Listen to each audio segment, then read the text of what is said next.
بسم الله الرحمن الرحيم. الحمد لله رب العالمين، والصلاة والسلام على سيد المرسلين وعلى آله وأصحابه أجمعين. قال النبي صلى الله عليه وسلم: من تواضع لله رفعه الله. آج کی گفتگو کا موضوع ہے حضرت مولانا قاسم نانوتوی رحمۃ اللہ علیہ کا اپنے اوپر کفر کا فتویٰ لگانے والے امام کے پیچھے نماز پڑھنا۔ حضرت مولانا قاسم نانوتوی رحمۃ اللہ علیہ بانی دارالعلوم دیوبند سے کون واقف نہیں، اور آپ کی تواضع سے بھی کون واقف نہیں۔ حضرت مولانا یعقوب نانوتوی رحمۃ اللہ علیہ صدر المدرسین دارالعلوم دیوبند فرمایا کرتے تھے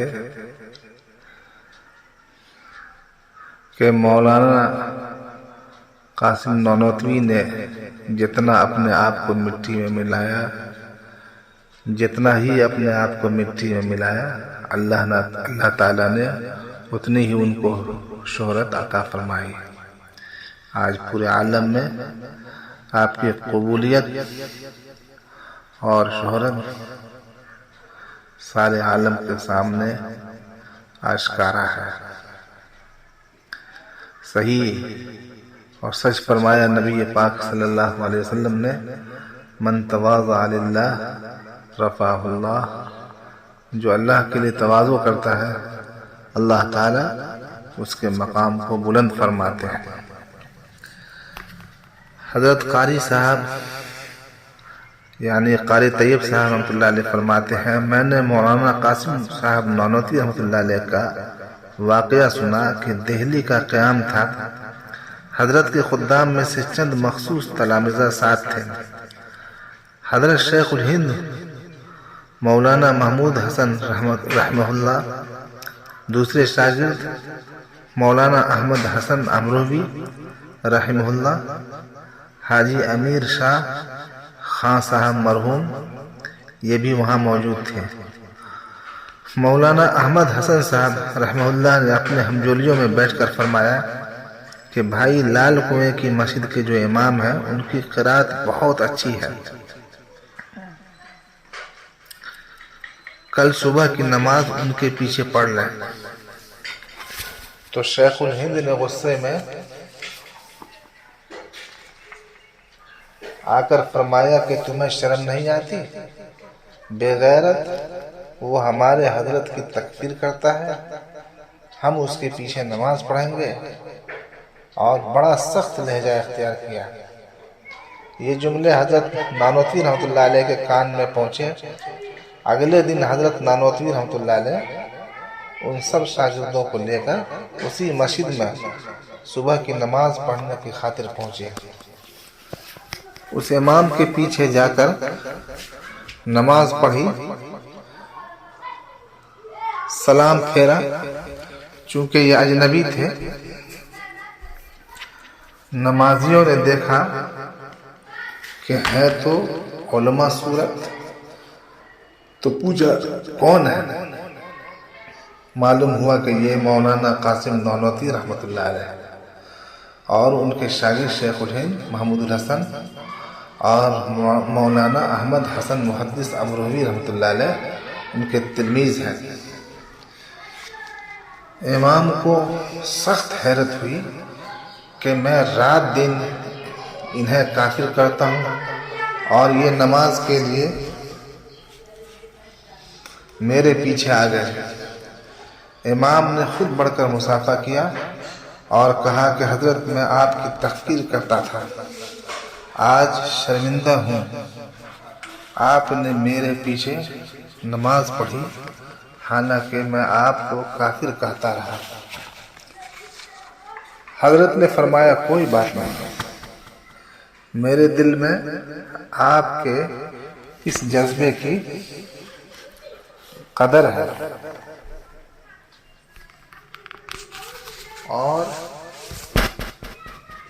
اس جذبے کی عظمت ہے اور زیادہ عزت دل میں بڑھ گئی۔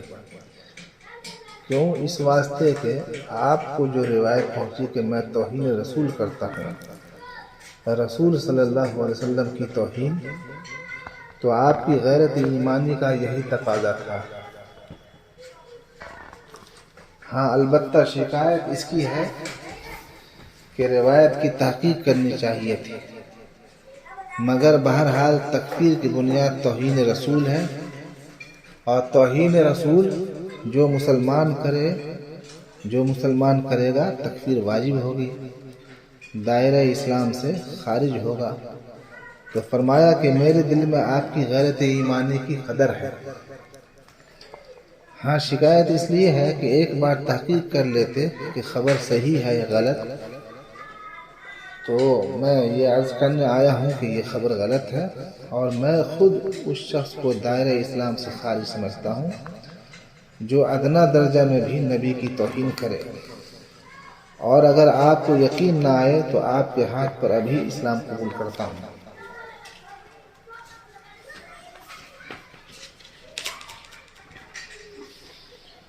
اشہد ان لا الہ الا اللہ واشہد ان محمدا عبدہ ورسولہ۔ اب امام بیچارہ قدموں میں گر پڑا، بچھا جاتا ہے۔ تو بات صرف یہ تھی کہ ان حضرات کے دلوں میں تواضع للہ اور ادب مع اللہ اس درجہ رچا ہوا تھا کہ نفسانیت کا شائبہ نہ رہا تھا۔ استہزاء اور تمسخر تو بجائے خود ہے، اپنے معاند کی بھی بے قدری نہیں کرتے تھے، بلکہ صحیح محمل پر اتار کر یہ کہتے ہیں کہ جو ہمیں کافر کہتے ہیں یہ ان کی قوت ایمانی کی دلیل ہے۔ البتہ یہ تحقیق کر لینی چاہیے کہ واقعتاً ہم توہین رسول کرتے ہیں، ہم معاذ اللہ دشمنان رسول ہیں یا دوستان رسول۔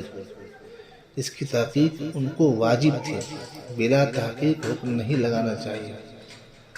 تو میرے عرض کرنے کا مقصد یہ ہے کہ ادب اور تعدب دین کی بنیاد ہے، جس کو عارف رومی رحمۃ اللہ علیہ نے کہا ہے از خدا جو ایم توفیق ادب، بے ادب محروم مان از فضل رب۔ اس پورے واقعہ سے جس کے ایک ایک حرف پر ہمارے اسلاف عامل تھے، ہمارے اسلاف کی عظمت و اخلاص کا شاہد ہے۔ مذکورہ واقعات اہل فکر و نظر اور دانشوران قوم کے لیے واضح دلیل راہ ہے۔ ان کو حرز جان بنا کر تہہ دل سے عمل کریں، اور اسلام اور مسلمانوں کی صحیح نمائندگی کا فریضہ انجام دینا سیکھیں۔ اگر آپ نے ایسا کیا تو قلیل العلم اور بے بضاعت ہوتے ہوئے بھی آپ اصلاحی انقلاب برپا کر سکتے ہیں، جس کی آج شدید ضرورت ہے۔